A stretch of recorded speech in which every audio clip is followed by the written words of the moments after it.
I forgot. I your name. was trying to do the live stream as well, but Jeff's slowing me down.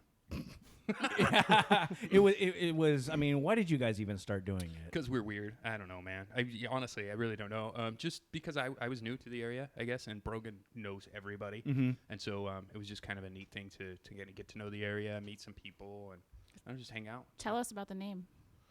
Actually, that was because we, it actually on the 4th of July, we were at Brogan's house with Rusty. Okay, and Rusty, yeah. is a comedian, right? So he's been doing comedy around the area for forever, and we were recording. We hadn't actually recorded anything, but we were planning on recording at the Back of Malarkey's, which we did for 4 years. Mm-hmm. And it used to be the Grit City Comedy Club, and so we were throwing around names, and Rusty's like, well, just call it the Grit City Podcast, and all these dumb lights went off in our heads. We're all, God, there's a big sign outside. Like, what were we thinking, right? So yeah, that's how we came up with the name, and then we just started hanging out. Rusty was our first guy, and then like the 100th and 50th. Yeah, Rusty's been on all the time. The reboot. Yeah, we started with comedians, and then breweries, because that was kind of what we did, still do. And we've been to Reno, and we did some breweries in Reno, and like Norwest Con, we do that. I could go on and on. So where did you guys decide to go with Grit City Mag? So the summer of 2017, I met a guy named William Manzanares, local business owner, entrepreneur. He had this idea. He wanted to do a magazine about Tacoma. Mm-hmm. But he didn't really, his idea wasn't very fully formed, and it was going to be something much more like reviews based. And I met with him, and I said, okay, you could do that, but you're going to be going up against Google, Facebook, Yelp, and all that kind of stuff. Absolutely. I had an idea based on a magazine that I previously worked for, shut down long ago, on basically like a hyper local publication. That was kind of the concept. Yeah. From my experience in Tacoma, there's just so much cool shit going on here that, people, there's just more stories than we ever have time to tell in Tacoma. So absolutely, yeah. There's no, there's a lot of people a lot of publications try to be all things to all people, that kind of thing. And so, but focusing really local, talking to a specific audience, really there's a power in that's overlooked. And so basically the idea from the get-go was Tacoma has great stories to tell. And that was it. That's really along the lines of what I wanted to do, because I came back when Brogan and Scott took a little bit of a break from it, and then it was I've known Brogan for like 25 years, known Scott for as long as Brogan has known Scott, and it was like, why don't we bring it back? Because it's that same thing. There's not a lot of everyone seems to think that Tacoma is this hellscape. Especially if you get anybody outside in like Seattle or on the east side, they just are like, there's such a reputation for this place. And I grew up in a university place, and I've lived in Tacoma for most of my life, and I understand no, there's some cool things. Now the 90s sucked, but the 80s kind of sucked, but it was like, now there is a massive resurgence, and there's so much stuff that is going on right now that you need to talk about it. You need to show that it's weird, yes, it's a little abrasive, yes, but at the same point, there's some really cool stuff going on. Yeah.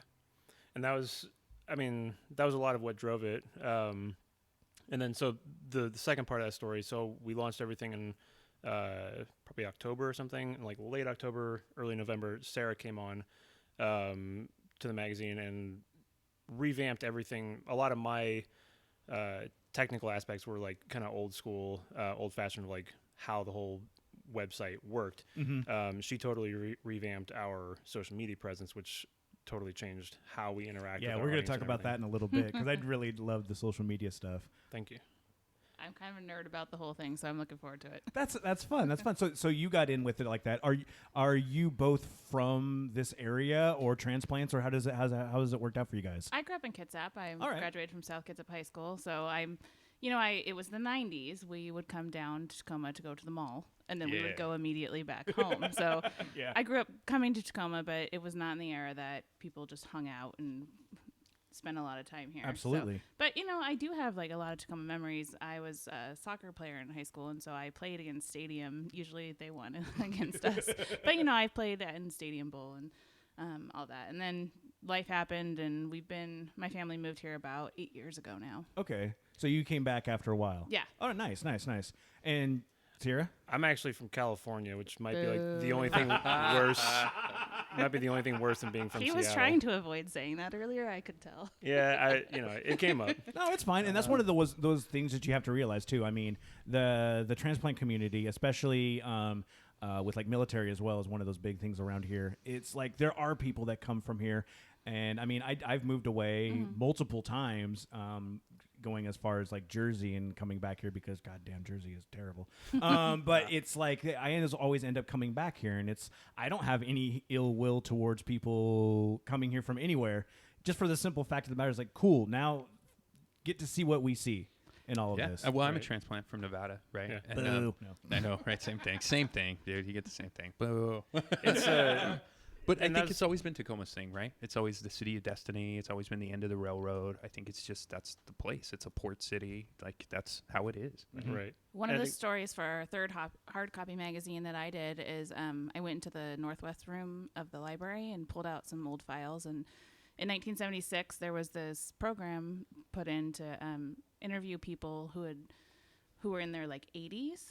Really? And so we're talking about like born in the 1890s, but there's a lot of stories of like how they came to Tacoma. And sometimes, there are people who are really purists about being Tacoma born and Tacoma raised. And we've gotten a tiny bit of flack about the two of us, neither of us being pure Tacomans. Whatever. Those people can suck it. basically at this point. But it's really interesting, going back and reading about people who journeyed here by train for 2 weeks. Like, Tacoma's, like you were saying, been a long history of people who were arriving here and had lives other places before. Absolutely. And it's like you're talking about like the late 1800s, the building we're in right now, the Union Club, built in 1888. And somehow, and it's been fun because they've been able to preserve a lot of the history with it while updating it a bit in order to make it feasible for a shared working space. But it's cool because you get to see all of that old architecture with here. They managed not to tear all of it down in like the 70s and 80s like they wanted to do. That was something I've heard about Tacoma specifically, because historically it had been overlooked in favor of Seattle. It had this interesting effect where a lot of the buildings were preserved, whereas like the rejuvenation and like all this brutalist architecture that took over in the 70s and 80s, like Tacoma just avoided a lot of that. And so you have these like beautiful neighborhoods of like just craftsman homes from the early 1900s and buildings from all over that like were it a different city or were it more popular, a lot of those would have been torn down for condos a long time ago. Absolutely. And it's fun to like see all of those houses. And that's one of the reasons why I wanted to move back down into Tacoma was at first I wanted a 1900s house. And then I realized a lot of the times dealing with the electrical work and the basements of that. So I got one built in the 50s. They're better for looking at than living in. You're absolutely correct. And there's one of the things you realize too. It's like when people are building their own homes, they're building them for them. So you'll get, and I don't know what it was in like the turn of the century of the 1900s, but everybody wanted narrow ass staircases, the ones that were completely steep and like could fit a half of a person in, and then they also turn. And so you're like, okay, there's no way you can move any of your furniture upstairs or any of these sort of things. And but it's a charm. It's the charm that they have with it. Now, I wanted to also talk to you guys about, you just talked about some of the cool things you're able to do. City Hall. You guys have been able to check out City Hall. And what do you guys think about the fact that they're going to be updating it like we've just been talking about? I think we're thrilled. Yeah, it's. I think the Union Club is a good example of what we're hoping will be done there. It's a weird, like City Hall's in a really interesting space because it's not like, 1950 it shut down and it's just been a ghost building since then. Literally, like there were a lot of. They had this whole weird like indoor promenade in the 60s and 70s, and then it was office buildings for a long time, different retail things, and I think it was like sometime in the early 90s the last remaining holdout tenant finally left, and then this guy was going to convert it all into condos, and then there's something, and I might be mixing up the story, but I think it was something like the fire sprinklers went off and like flooded a bunch of stuff. So like it. But there's signs of new construction in there. So it's weird when you go in, you feel like it's a project that's already going, but that actually stopped a long time ago. Ooh, weird. So it's had people buy it and then just not follow through with whatever they were doing then. Right. So there's one guy who owned the whole building, and then he was going to turn it into condos, and a lot of that work is still evident, you know, like half drywalled spaces. And then he couldn't finish it for whatever reason, ran out of money. The city bought it back from him, I think, or somehow acquired it again. And then the city had been going through this long process of finding someone to buy it and do something good and proper with it. And then the whole people who run the Union Club and Surge and everything won the bid for that. And, you know, looking over their dream of it, it's kind of exciting to see what they want to do with it. At least to me, it really was, because they're talking about like the retail space and then a little bit of the micro apartments, which I think will be really good for people that need to travel here, but also like college students for like UW Tacoma, and then having the shared workspace, but then just the event space that people can go to as well. It seems pretty amazing. I'm really curious so I remember specifically you said something about the clock tower was going to be some event space. And like, you know, okay, you can sweep out all the dead pigeons and stuff, but like there's like one gap in the top where light comes in from like where the bells actually sit. There's like a hatch that was blown open when we were there. And then like there aren't any windows in there. Really? And it's not a huge space. Like there's, you know, we've got photos of it and it's beautiful. It's an amazing building. But I'll be really interested to see what exactly they do with that space in particular, because like when you're in there, it's not actually that large of a space. No, and they've got this enormous. The clock mechanism is like the size of a large refrigerator that sits in the middle of this room, and it's got the arms that go out to the clock faces that you see on the outside. Yeah. And it looked like someone was trying to revamp that or make it work again. Like I don't know if they're going to take that whole thing out and just have the clocks be decorative or what, but it's something like 55,000 square feet of space, maybe more. And like, it's, you know, you couldn't cover it up with drywall if you wanted to. Like there's going to be a lot of the original building still left over, and it's just going to be such a cool place to hang out. That would be really awesome, I think. You guys had pictures of that in your article, right? The clock stuff. Yeah, that was Yeah. one of the first ones you did. I think well, not that you did, but I noticed like that was one that got really a lot of attention. And at least for me. Right? Yeah, that was like, whoa. Such a unique opportunity. I'm super jealous. We met with the damn it. Yeah, we had through a couple of our other stories, we kind of gotten the attention of one of the people who works at the the Office of Historic Preservation in the city of Tacoma, and so we went and met with her, and it's just like general talking about let's get to know each other, and then I kind of leaned over and was like, hey, what's the story with Old City Hall? You got the keys for that? And she's like, oh yeah, I could talk to some people. They were like, if you sign a waiver and wear a hard hat, Yeah, we're like, Sure. absolutely. Okay. And so essentially she gave us a tour of the building and left us in the clock tower and said, all right, you got like 3 hours. That's like, awesome. Okay, let's do it. Okay. So wait, who's the ghost guy? Me. Because Well, I mean, I am I really? I mean, I think we all are really. you are. Oh, You are. okay. No. It's me. no, no, actually, and Jeff is pretty into the ghost too. He had the app on his phone. yeah. So we were getting like, I mean, it's the app. I'm pretty sure. I'm like 100% sure the app is bullshit. But at come the on same now. point, Come but on. at the same point, like when it does things that kind of coincide with what I mean, it's technology. It's always listening to us. But I want to believe. I really want to believe. And this place is creepy as.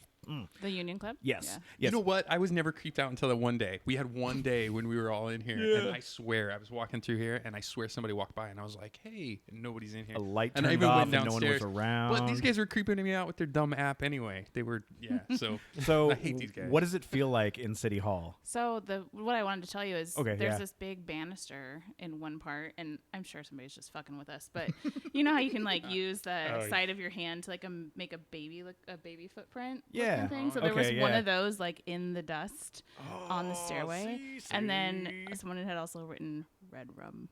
See, and see? like when it's like a red rum, it's like it's a pop culture more of a reference, joke. so I'm a little bit more along the lines of believe that. But But Sierra ended up taking the photos in the basement alone by himself, and that's where Gus, I believe it was. Right. So the legend that we heard from excited. a few different places. So in the basement, and it's like if you're on Pack Ave and you look through that window, basically you're at the level where there used to be.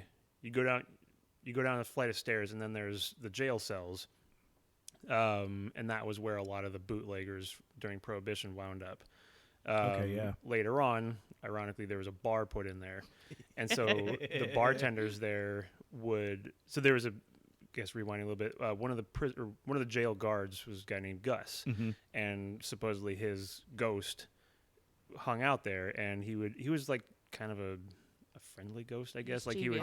He would knock bottles off the bar, but they would never break, and like flipping the light switches, that kind of thing. Like so the bar announcing his presence without being a Right. total dick. Okay, just yeah, kind of yeah. like, and they would acknowledge his presence, and then he would calm down and stop messing with stuff. But there's some cool stuff down there. Like one of the cells, the word Siberia is carved above the cell. Yeah, we think that maybe it was just because it was super cold down That's there. weird. Yeah, but it's- right. It's seriously like not that we've been in all of them, but it is the creepiest basement in Tacoma. Like I'd put money on that because it's so we ran out of time. We were like 3 hours is not a whole lot of time to photograph an entire giant building like that. And so Sarah wound up on like the mezzanine talking to Lauren from the city, and I went down to the basement because I really love doing like light painting photography in dark spaces. Cool. And so I set up my tripod and I was just walking around with a flashlight in this basement, and it's like it's a lot of just heavy stone, dark, water dripping. And the creepy thing too is because the city has changed around the building, and streets were torn out and rebuilt in different places. There are a couple stairways that will you go around a corner and you go up and it just ends because that's where a sidewalk is And a now. wall. Oh, And so it's geez. like Okay, yeah. You can, and it's very, it's like the sandstone walls or something like 8 feet thick there, so it's completely silent. That's got to be Super yeah. creepy. They should tear it Yeah. down. Fuck No, that place. no, I don't want nothing to do with it. See, The I'm ghosts. just thinking Forget about it. like, oh man, that'd be great audio. No way. Like that would be perfect to like record in there. You're on your own. Get it? Well, and that's like this building. I used to work down right next door to Tacoma Comedy Club is now the Department of Assigned Counsel and Court of Appeals. They're attached next to each other on Broadway and then Market. And the Assigned Counsel, they've got the one of the floors, the second floor, was where they kept all the storage for all the random stuff they would have. And one of the rooms, just in the back, it goes to a brick wall that leads to the tunnels that do whatever. We want to go. Okay. Yeah. I don't know. Dude, man, I actually might know the guy who still works there as See? security. God, yeah, see? And it's actually kind of funny on that point, too, because connections. Like, how did you guys get all of these, like, connections working with the magazine and stuff like that? Tacoma's a weird place. Like, Honestly, right? Isn't it? It is, but like I feel like we just asked and people were really nice and said yes. Was there a big secret that you can remember? I don't think so. I mean, like, I guarantee you that like we have a mutual friend. Oh, for sure. More Like, than it's likely, just- yeah. And that's the way it goes in Tacoma. Is Mhm. like everybody knows each other with like 2 or 3 degrees of separation, and because generally what we do, just like, hey, here's some cool stuff about Tacoma. Like, pretty much everyone is into like, oh yeah, cool, that'd be fun. Let's talk about that. It is like a really open place for people doing like weird projects or just doing something. They're like, yeah, I want to do this thing. You're like, yeah, you do. And we're going to help you. Like, it's a neat place for that. I really like that. When we had the Radio Tacoma ladies on, it was the only reason why they got done was sheer force of will and the people that they knew. And it was just they knew an engineer. They found a person in Tacoma who somehow knew a person so they could put a translator up on some building in downtown. Someone had an antenna. Yeah, Right? Like, yeah. just happened to have an antenna that they gave them. And then it's like it's one of those things I really love about Tacoma too. Is just like, oh yeah, sure. Like they might give you a little gruff about some things or whatever, but at the same point, by and large, a lot of people want to help other people around here. It's kind of I guess it's kind of a surprise to anybody else coming down here when they see it. There was a time when we were starting that we were sort of concerned about, people want to celebrate Tacoma. And I think one of the reasons people like what we're doing so much is that we're shining a light on things and paying attention to things that they have loved for a long time. And so they're glad to see Tacoma getting some love. But then there's this other facet where people are scared of what change is in the works and how many people are going to move here. And it makes us try and be very careful about, like, are we promoting the city and celebrating things in a good way, or we want to toe the line where we're not also like trying to use the city. Yeah, the classic gentrification fears. Yeah. And which is a really big thing. And it's like when you see what's happening in Hilltop, it's exciting, but also a little bit scary when you see people who have had businesses there for years and years and years, and the fear that suddenly their lease is going to go up, and then this family business that they have is just going to have to go away because they've been priced out of the place that they've lived in for forever. Yeah, but you've seen other businesses that are trying to open. Like I just saw a bakery on Reddit that was vandalized. People Oh, were yeah. painting Yeah. on the outside. I mean, that's total bullshit. I'm sorry if you don't want whatever, but you can't go vandalize somebody's. I actually business, saw right? that there was a church also. Yeah, and it used to be a church. It's and being turned into a residence, people right? live And there, yeah. someone was it Get Out? Is Yeah, that They what? did. Yeah, they did get out On the bakery. on the bakery on the windows. and they did. Gentrification against the and it was absolutely the same person, same spray paint, like within a mile or so of the other place. Yeah. And it's like, It's a bakery, dude. Like, Yeah. really, come on. Like, come on, man. I think though, like to not complete, I mostly agree with you, but I think one of the things that that surprisingly we've largely avoided in the storytelling and everything that we're trying to do is that Tacoma is in a really unique place as a city in the United States, and especially in the West Coast, on the West Coast, that like a lot of, so full disclosure, I lived in San Francisco before living in Tacoma. My wife grew up in Gig Harbor. So oh, that's why we man, ended you're up here. losing points. I know, One I know. after another. What are you doing? Keeps getting worse. I know. It's people will find out eventually anyway. But You know anyway, what, people? Everybody should quit listening. No, I'm just kidding. He So, just like- got a 253 number recently, so like, congratulations. I figured it, you know, it's Assimilating. kind of bullshit to be trying to do a magazine about Tacoma and have a 415 area That's code. funny because I still have a 775 from Nevada. I'm never going to change it. Well, so there the fear and the apprehension that drive people to do stuff like that, you know, in whatever aspect, whether it's, you know, giving us shit for, you know, being from outside, or, you know, a bakery opening up or a church being turned into a home or whatever, it's because of the things that have happened in other cities. Like San Francisco has always been a popular, expensive city, but then it went from expensive to just absolutely untenable. Yeah. And then it started to spill over into Oakland, where it was like, you know, traditionally blue collar, people of color, you know, underserved communities, and then like all this, you know, gentrification just flooded in, and just in the worst possible way. And that's happened in lots of cities and lots of neighborhoods all over the city or all over the country. And I think because Tacoma is like, it's not right next to Seattle, but it's getting some of that. And I think the people of Tacoma have seen that happening in places like Oakland and certain neighborhoods all around, you know, suburbs and other cities next to big cities. And I see it as generally a good thing that people are aware of this, and like you're gonna get some pushback, and you're gonna get people, you know, who go a little bit more extreme. But I think that's like at its core, that's what's gonna keep Tacoma, and not just a, you know, Seattle South. Yeah, and I mean that's a really good point on that. I mean, yeah, I mean solid point on that. We are talking with Sarah and Sierra from the Grit City Podcast. I think we maybe need to get a refill on our drinks. Yes, it's beer time. All right, it's beer time. We will come right back and talk a little bit more with the guys. The Muppet. Keep your sock puppet away from me.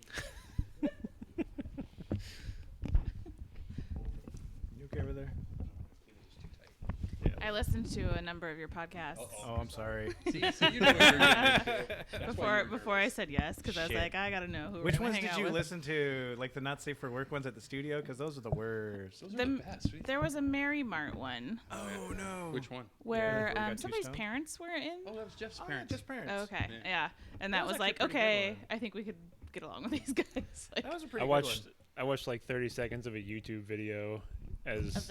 yeah, and I was like, in that, like the first like 10 seconds, somebody made a joke about someone's mom. Somebody called the other one a dick, and there was drinking. I was like, okay, yeah, we're gonna be fine. We'll be fine. Yeah, that's about how that works out. I mean, pretty much. Yeah. Yeah, it's always just kind of I've always wanted to just be a hang, right? Like I love interviewing people and talking to people, but for me, it's just I like to meet people, and bars suck, and so this was kind of they're friends of friends, right? And so I can just get weird. I love it. You are weird. You're Yeah, I am. absolutely weird. Shut your mouth, All right. dick. We're back. Shut up. All right. All right, we are back. We are with Sierra and Sarah from the Grit City Magazine, which you can find at gritcitymag.com. And you guys did start as an online publication, and it has morphed since then. But why did you originally decide just to do it online? Basically, it's a hell of a lot cheaper that way. All right. Good point. And I mean, that's where a lot of people interact with media in general. My experiences in various publications, I started out as a photographer, freelance photographer, got into writing when I started shooting for editorial magazines. And every magazine that I knew of, they had either been around for 50 years and they're like established, or they went for a year and they shut down because it was too expensive. And so All right. my original idea was like, doing a magazine in print is just a bad idea. You're going to lose money. You're going to fail. but obviously, and, and now you guys are doing print. Yeah, now we're doing print, which is a lot of fun because you guys actually brought one in, and I'm opening it up for Jeff to watch on the video. Oh, this is thick. I like this. This is cool. Look at that. Oh, that is cool. That is really awesome. Like, so now this, which one is this magazine? That is number 2. Volume number 2. Wow. This is really cool. I love the art direction. Now, when you're making a cover like this, now what goes into making a cover like this? Honestly, Sarah and we beg for help. Yeah, we have essentially nothing to do with the design of our magazine. That was a friend of mine from college, is a brilliant graphic designer, Donahi Mejia. She does all of our design. We give input and we change things around here and there. But when we started the magazine, the whole overarching, or when we started the print magazine, we figured if we're going to take the time to do it, we wanted to make it something that you wanted to hold on to instead of just you read it. Yeah, and look at those pictures. That's fantastic. That's Sierra. Yeah, that is a really good picture. You make great pictures, dude. It's a beautiful magazine. Like, it's big. It's gorgeous. It's bound. Like, that is the neatest binding along the edges. So there's a whole story behind the stitching. Yeah. Oh yeah. So when we trying to decide how much of the story to tell. Tell it all. Well, so we made the magazine kind of as an accident when we were doing a. Oops, you made a magazine. Well, we were hanging out. So I guess rewinding more and more. We used to work out of bars. Okay. Because we figured we could only drink so much coffee in a day, but beer you good. Yeah. So we were down at Narrows Brewing, and I think we were the only ones there that day, and we were chatting with the bartender and talking about what we do, and just out of the blue, she's like, "Oh, that's really cool. Would you guys ever want to do like a collaboration kind of beer where like we brew a beer and you give input on that and put your name on it?" And we're like, yes. Yeah, please. Nice. Yes. And making connections, going right back to what we were talking about. In right, exactly. Very roundabout way, the name Hard Copy IPA ended up coming up, and this was like, well, shit, if we're going to do a Hard Copy IPA, we have to have a Hard Copy magazine. Yeah. And that was like 6 weeks before right. the due And so date we were out, saying, which is not an advisable amount of time. It was literally like, so what are you going to put on the can? Like one of the brewers was like, what are you going to put on the can? And we're like, oh, I don't know. She's like, well, how about a copy of your magazine? And we're like, I don't actually have like an actual magazine. She's like, could you make one? And we're like, probably. Sure. How hard can that be? And so we literally threw the first one together in 6 weeks, like from like shrugging shoulders to like, here it is in the envelope. That is insane. That's an amazingly short amount of time. It is. That one, I think, the gods smiled upon us. So along the way in the process, we went and talked to Lance Kagi at Rotator Creative, same guy that is part of the Beautiful Angle project. Nice. Oh, I was going to ask about them. They had done a Rotator magazine. They did one edition, and so we just thought, like, what advice can you give us? What do you know that we don't know? And Lance pulled out a bunch of magazines that he really admired, and one of them had a stitched binding. And we were like, oh, that's so cool. We wish we had a machine that did that. And then Lance turns and points across the room. He's like, I have a machine that does that. Nice. Right. And he said, like, yeah, you guys can borrow it. And so we took this thing home and put it in my garage.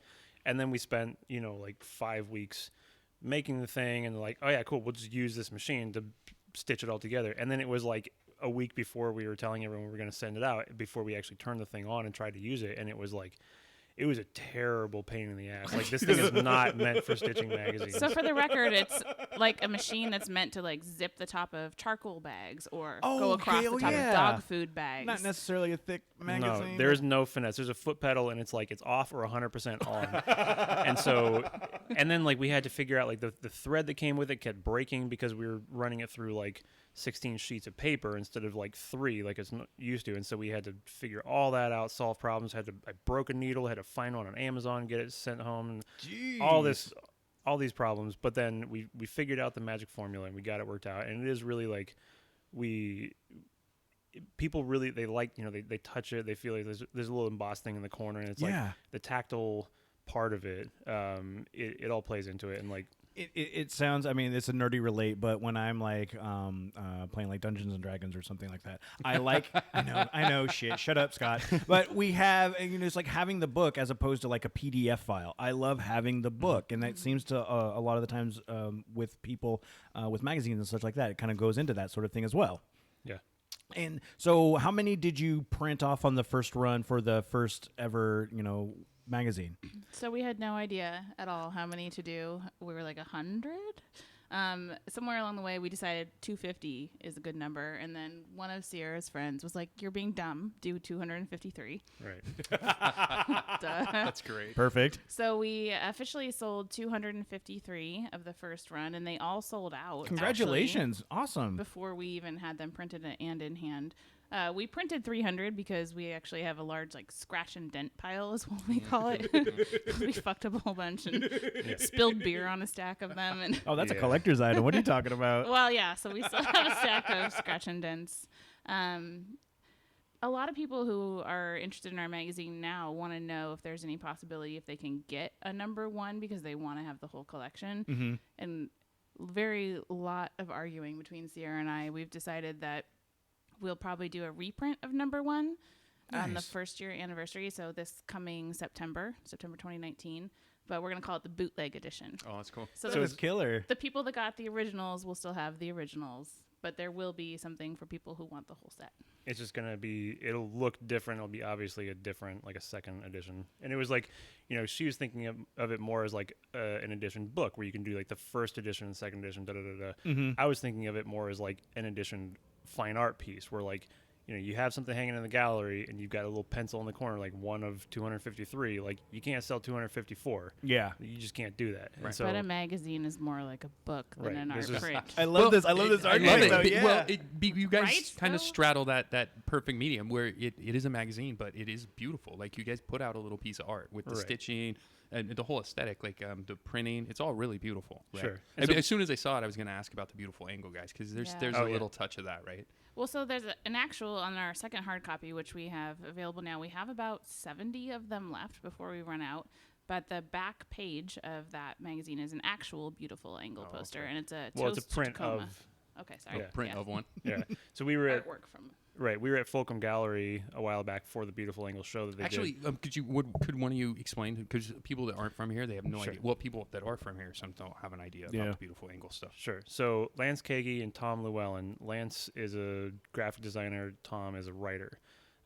Something like 16 years ago, they decided to do this project. I think the first few they made were actually just like photocopies at Kinko's. But then Lance has this amazing collection of letterpress, everything, actual presses and like lead and wood type in his basement. Wow. And so every month, give or take, for the last 16 years, they've been making these letterpress posters, and they make something like 300 of them at a time. I thought it was 200, and then they put out 120. Something. Yeah. Like that. So they make a bunch, and it's all different kinds of themes. Sometimes it's really big, heavy stuff. Sometimes just like, hey, you know, pizza is fun.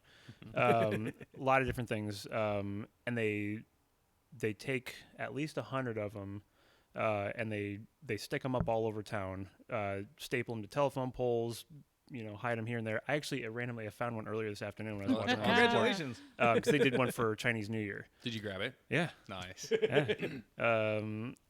And so they hide those all up, and they're just up for grabs. And they're usually like they're gone in minutes because people are looking for them. And then they take the other remaining. I think it's they must pass out more than 100 or hand out more than 100. Then they keep 100 left, and then they sell those on their website. And that funds the whole project because these things are beautiful pieces of artwork. And so we saw this Tacoma Toast that it's perfect. I'm not above you, I'm not below you, and it's like you clink on the top of the glass, you clink on the bottom of the glass. I'm right there with you. You clink in the middle of the glass in Old Tacoma. Nice. I love that. That's really cool. nice. Yeah. And we saw that print. That was from like a few years ago that they made that poster. We saw that at Fulcrum Gallery, and we're like, hey, Lance and Tom, we need a back cover for our magazine. Would you mind if we use this? And they're like, oh yeah, sure. Here's the file. Literally within like half an hour, they were like, "Sure, here's the file." Yeah, like, we so haven't giving had them on. and so welcoming. Yeah, but we met them like just randomly at the Swiss, I think, one time. All Brogan right. and I were out drinking, and these guys are handing out posters, and we're like, "Hey, what do you do?" Right? And just super cool guys. They sat and talked to us for probably 20 minutes, a half hour, told us all about it. But Killer. yeah, they were never on the show. They're a little I don't know. They don't want a lot of publicity, I guess, or they kind of want to keep it underground a little bit. It's a neat thing they do. They've won awards. They're on Wikipedia. Damn it. We're not on Wikipedia. You don't know that. Oh, yeah, I guess you're right. Just kidding. We're not. Okay, thanks. So moving from that, going online and then going into the print, you still have an online presence. You still have GritCityMag.com, and then also with your social media, I have to say, you guys are killing it. Like, it is insanely good, especially with the Snowmageddon that we did just recently have. First off, personally, how did you guys deal with Snowmageddon? Because I'm on the east side, and my street was pretty screwed, but also I was a block away from Pacific Avenue, so I could get to the main streets, but I was kind of stuck for a couple days. I was fine. I honestly, so I did a lot of the caption writing for the thing, and I did not think it's that big a deal. I've seen heavy snow. I've seen ice.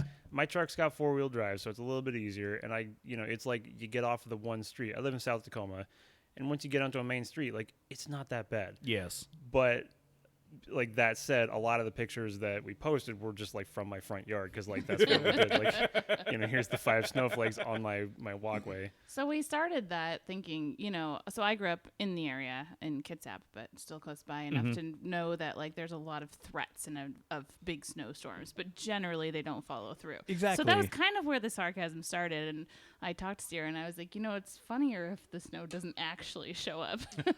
That's what I was thinking. But then it showed up in spades, and we were like, right. well, shit, what are we going to do now? Because we can't just mock it because it's actually here. Yeah, we got to cannibalism on day 2. I'm I hope this doesn't go for a whole week, because I'm kind of running out of ideas. I know, it was and I'm just you know what though? A lot of people are, they'll build up to these, when the weather people are legitimately freaking out, and all of these people, there were 4-hour lines at Winco. Yeah. I'm really happy I didn't go to Winco that day, because I was going to. The day before the gigantic one, the Thursday before the big snowstorm, I was like, yeah, we should probably go. And then my wife got home a little late from work, and I was feeling lazy. So I'm like, yeah, I'll do it in the morning. No worries. And it was fine where I was. But it was people taking videos of just lines and just stuff just taken out. So you're like, yeah, this is going to be the apocalypse. And you kind of fed right into that perfectly. I was at Fred Meyer on 19th, and I posted the photo of the top ramen shelf was obliterated. But the cashier I talked to said it was worse than Black Friday. Yeah, there was a local YouTuber in Tacoma that went through I think it was the day after, and she was going through and showing everything people took. She's toilet paper and cotton balls, all the bananas. She's I don't know what's going on. Right? Well, I don't understand that. That was a thing that happened on Reddit and social media and everywhere. Bananas were just wiped out. I don't know about bananas. I will say, there's a lot of, people questioning, do you not have food at home? Do you not have any backup supplies? And for me personally, I can just reply to that, yeah, I do have stuff. My family would have been fine. But if I'm going to be cooped up, I want to, spend time cooking. Yeah. And so I was looking to, make stew and homemade macaroni, and that's why I was out shopping. There was not an onion to be had in the whole place, though, and no macaroni noodles at all. Really? So. Yeah, when we went, we had gone shopping the week before, so it was we're kind of fine, but it's I want junk food. We don't have junk food normally in the house. So I'm I'm going to be caught up in this crap. I need something. It wasn't that we had nothing. It's that we, wanted to pick what we were going to do the apocalypse with. So, yeah, you guys were killing with the social media. Do you guys have a certain plan when you're going forward with social media, or did it just kind of happen because you were cooped up and you're I can do this? I think it was my idea to do a series, to do a log of the events. I suppose it would be nice if people believed we had a plan for all of us instead of just coming up with it on an hourly basis. Going back to the bigger picture, though, what we first started out doing was what most people do is you're trying to bring followers to your website. Mm-hmm. But then we realized we don't actually have ads on our website. So what does it matter if we're dragging people there or not? At that time we didn't anyway. And so we started being what would happen if we just served little stories up to people exactly where they were and didn't try and force them to make a click to anywhere. And I think that's one of the things that's really helped us grow is providing really good quality content. Sierra's imagery really helps, and then absolutely. Just good short stories about Tacoma, and it's easy. We try and make it easy to like us. That's a good point though, because you want to have a little bit of that amiability, I guess, so to speak. I don't know. I'm not a wordsmith, and I'm looking. I was you know what I meant? That was a big word. I know. Every time I say a big word, I'm afraid I'm using it wrong. Now, in terms of you guys doing this, it's definitely more than you. But if someone is interested in becoming a part of Grit City Magazine, or helping out, or doing something, or trying to do that, is there a way for people to come and submit stories or pictures, or incorporate themselves in what you guys are doing? Yeah, absolutely. So right now, because I guess we told the beginning story, the more recent story, our co-founder William Manzanares, last December, he had essentially been like, he had been funding the project up until December, and then he said, like, you guys are doing great, here you go, and he gave us the entire business. Oh wow! Like, just like, no, like, pay me back, just gave us the entire thing. And so now, like, that's awesome, but now congratulations, responsibility. Yeah. Right. So Sarah and I do all of it, and like, we're not business people, but we're trying to figure out a lot of stuff trying to figure this stuff out as we go along. Well, we're super business people. We can help you out. Look at us. Come on. No, I'm just kidding. You're mispronouncing beer. Oh shit. Super beer people. Yes. So we don't have a freelancer budget right now, and like, we had both done the freelancer gig for years before this, and we know, like, this whole, like, oh, it's going to be such great exposure for you to get your stuff in our magazine. Like, that's bullshit. We don't want to do that. So whenever we get somebody who will email us or ask us, like, hey, how do we contribute or whatever, like, we'll tell them that up front, like, we can't pay you. And some people are, if you're trying to make a business out of this, like, we totally respect that you're not going to do stuff for free, and that's cool. We're good. Some people, if they're in whatever place and they just want some exposure, or if it's like, they got a cool job and they're fine doing that, and they just want to tell some stories about Tacoma, like, we're more than happy to provide the platform for that. Nice. Eventually, when we figure all the business stuff out and we can pay freelancers and we can hire someone other than the two of us, like, that is a big important thing, that, like, Tacoma needs a thriving freelancer population. So as it is right now, like, we have that conversation, like, we can't pay you. Are you still interested? Yes. Cool. Then when we establish that, I've got a list of 200 something ideas of stories that I'd like to tell in Tacoma that I'll never get to. Yeah, I understand. Rather than doing like, right. But rather than like handing out assignments to individual photographers or writers or whoever, I would say, like, what are you interested in? What are you passionate about? What are you curious about? Mm-hmm. And like, we know a lot of people are in Tacoma now, so we can help assist with, like, introducing people and getting access to some things if that's, like, hard for an individual to do. So we can at least provide that. But it's generally, we really want to know just what you're interested in. And one of the things that from the get-go that we've really, really wanted to do that it's difficult given the situation we're in is getting voices from different parts of Tacoma. Like, yes, the North End gets a lot of attention. It's, lots of cool things happen on 6th Avenue, lots of cool things happen in Proctor, but like, there are only so many stories a couple 30-something white people can tell about Tacoma. And so, like, the thing that, eventually long term, we want to get more voices involved in, like, South Tacoma, the East Side, that kind of stuff. Like, we really want those people to contribute to our magazine. And we try to put more of an effort toward that in our print magazine than we have ability to do for our online stuff. And it's a really good point to make on that, because of how diverse Tacoma really, really is. And it's like with us, I mean, it's what, like, we don't have that problem. What are you talking about? We're super diverse. Look at for us. 40-something white guys, it was so. Wait a minute. Yeah, I know. Right, exactly. We had, like, I mean, like, all of us were basically Russian nesting dolls for fat white bearded guys. We were. And then Scott, like, shaved his beard. Yeah, I just shaved and a couple it's weeks ago. I had a really giant been one. fucking with me, to be perfectly honest. So I'm like, you have My this big face is all beard. squishy now. He's But all, yeah. look at your tiny face. Yeah, we are like absolutely not the definition of diversity when what we're doing, but No. we're trying to do that same thing as well. It's Yeah. trying to be like, yeah, we're doing this fun thing because I want to show how different, how weird, how diverse Tacoma really is. It's hard though. We reach out to people, but a lot of times, it's just not their crowd, right? Yeah. Like, we have some R&B guys coming on. We've had rappers on and stuff, but a lot of times we're not doing much for them, Like, they're just doing it kind of just to get out, Right. Oh, just get the word out. But we're just not their crowd. We're not their the people they're looking to have come to their shows and stuff, right? But a lot of times I want to expose our listeners to what all the differences there are out there. Right. Well, and that's me too. Like I'm a giant rap dork. I listen to stupid rap music all the time, but it just doesn't fly. And even our audience, a lot of our audience, I mean, those are probably our least listened to episodes. Yeah. But we still put them out because I want to put them out there. Important. Show them out there. Yeah. You guys have been around for about a year and a half now together, a young startup. I think even in the email that you sent, it was a bit of a shit show, and it's been running along those sort of lines. But do you, what have you guys learned so far that if someone's trying to start up their own company in any which way, like some advice for those sort of those people out there? Because I've really found out that a lot of Tacomans want to do their own thing. Yeah. And It's a neat place for that. That's one of my favorite Mm-hmm. things is there's a lot of people that are just putting out a lot of creative people. And it's a weird mix here. I don't know if it's just because Seattle and Olympia, you have that weird kind of, I don't know, what are the convergence zone?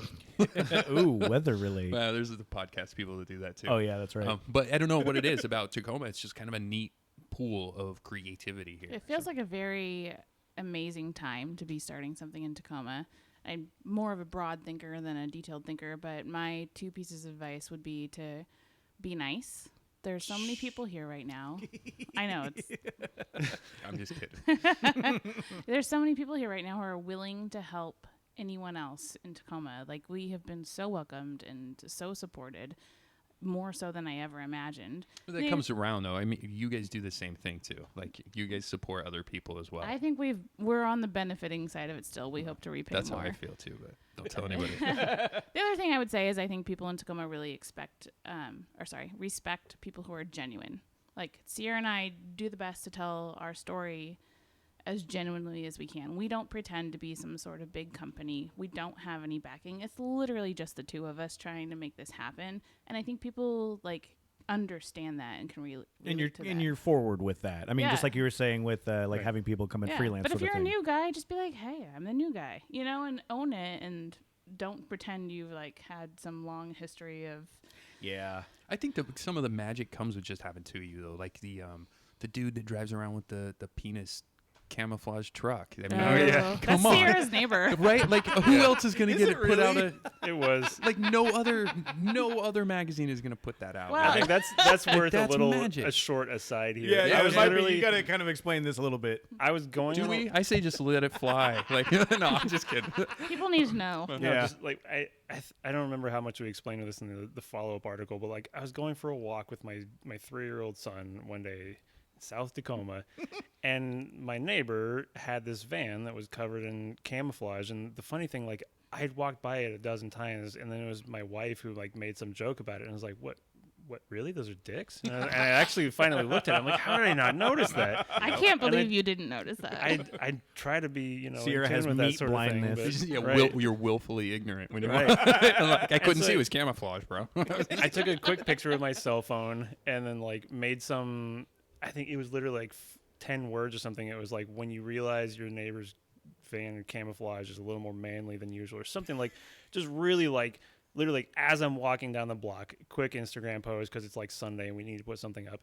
That was by far, all things considered, the most popular piece of content we had ever put out on the internet. Something It caught fire, yeah. Something like 400,000 people saw that That's on fantastic. Facebook. It was picked up, and that's just the ones that actually shared it instead of just screenshot and Yeah. shared it on their own. We didn't put watermark or something this is No. our dick van. Well, you know what's? We have actually comedian friends. Naran, he's going to be on. He's actually he does weddings. He's a priest, and so it's kind of his gig. He's a comedian as well, but he'll do the creepy priest. So a lot of the pictures will be people kissing, and he's hiding in the bushes. So really funny, right? But he makes memes, and he puts some really funny ones out, and people steal them constantly. I feel like we Yeah, they need those screen- memes. They're hilarious. Some of he had a Trump one sitting on the backroom porno couch, and it's when you need money for a wall, and it was hilarious. But it got picked up by a big meme place on Facebook, and was getting hundreds of thousands. If there's a Magic Tacoma meme generator, then we need to meet them, and we need to do an article. yeah, Naran's awesome. So he's at Tacoma Comedy Club quite a bit, so you can watch him there. He sometime. just did something with Andrew Rivers and Rusty at the airport, and he was the one that did the PowerPoint presentation at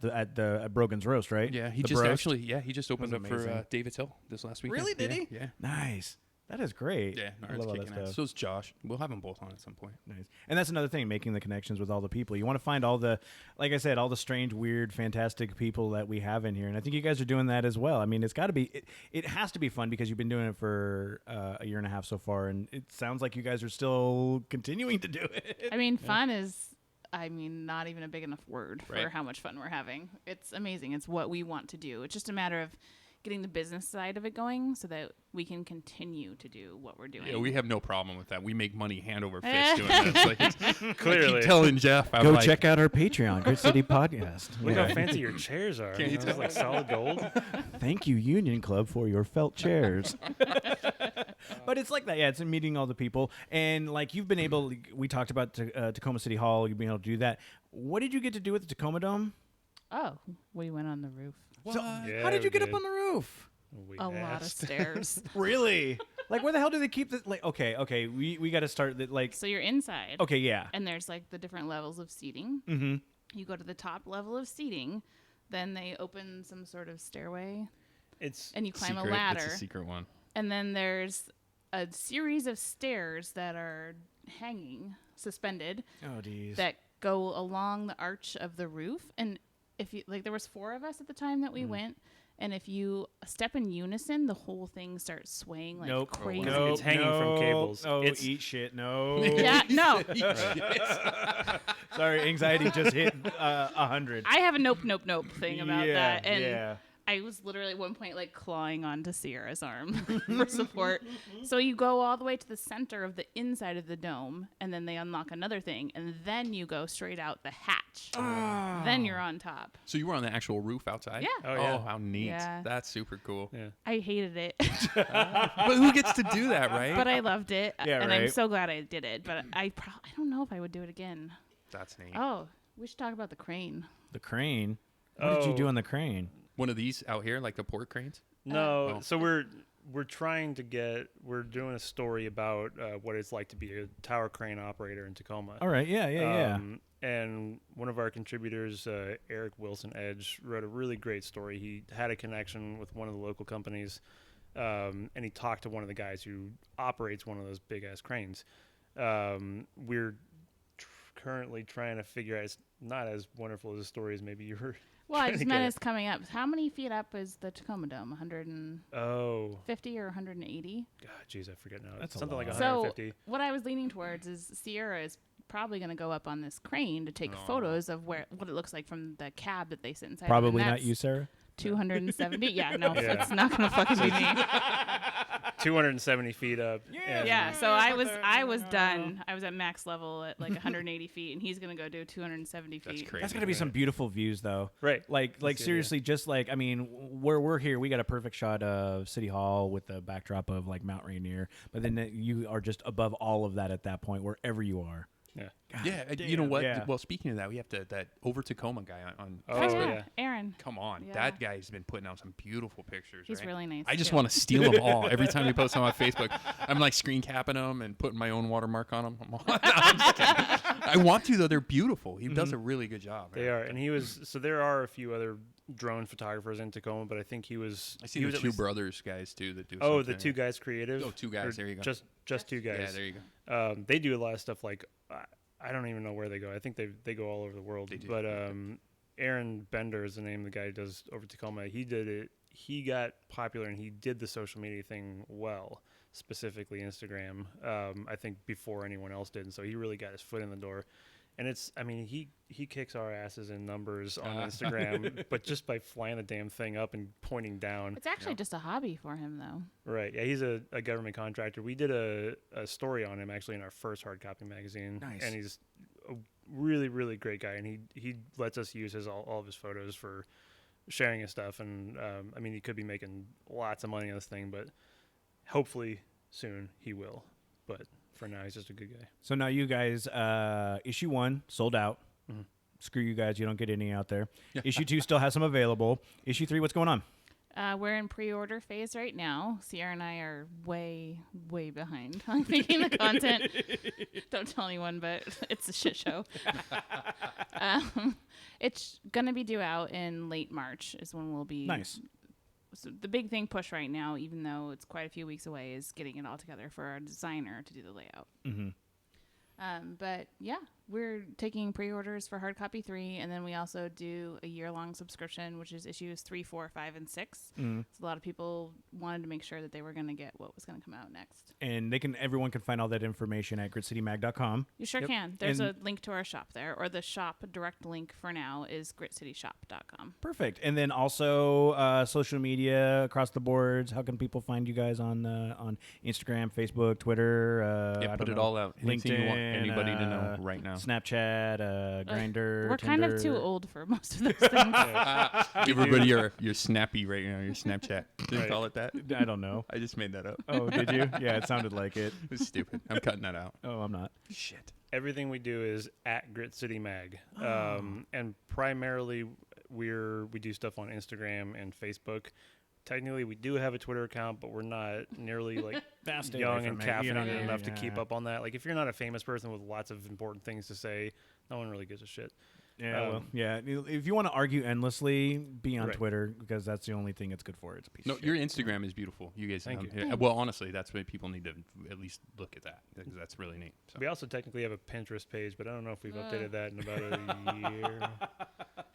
I don't know. Don't laugh. probably We might not. have got one fun too. photos. Do we have one? We might. No, you guys don't don't. even know. I don't know. No. We had one of everything at one point. We even Really? did the Elo thing for a while. You ever Oh heard yeah, of I that? did Elo for like a hot minute. I logged in and it was like, this is not even a thing that exists. Right. Yeah, because it was terrible.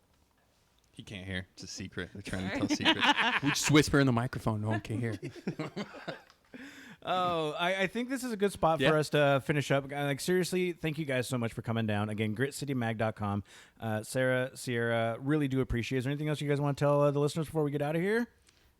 You guys, if you need a minute, you guys can talk. Yeah. We can cut this out. Talk amongst we we'll even take off our headphones if you guys don't want us to hear. Private conversation. No, just the last little bit of news I guess we have to share is that we have a site redesign in process. Oh, fun. Cruise Creative, Chris those are and awesome. Bridget Cruz are helping us redo our site. So we're trying to marry a little bit of what like the print copy looks like with an online version. All right, nice. So our online stuff is a little old school right now, so we're going to make that much sexier and enjoyable.